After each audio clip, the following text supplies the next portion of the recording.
Honen asmoa da, Euskararen laguna diren saltokien sarea eta Euskaraz atenditua izan egiten bezeroen artean zubia eraikitzea. Alde batetik, komertzio eta ostalarientzat balio erantzia izango da hitzarmenak ematen dion gehigarri hau, saltokia bera etorkizunerako prestatzea eta kompetentziari aurre egitea. Beraz, establezimentuek konprometitu egiten dira, bezeroari arreta, lehentza euskaraz egiten, eta jente horrean ipintzen diren irazki erretulo edo iragarki komertzial guztiak euskaraz zein elebietan edukitzeko.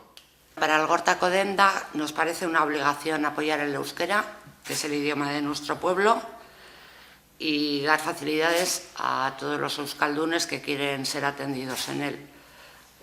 A mí me vais a perdonar porque no soy la representante que puede hablar en euskera, no lo domino, lo he intentado, pero sí lo apoyo.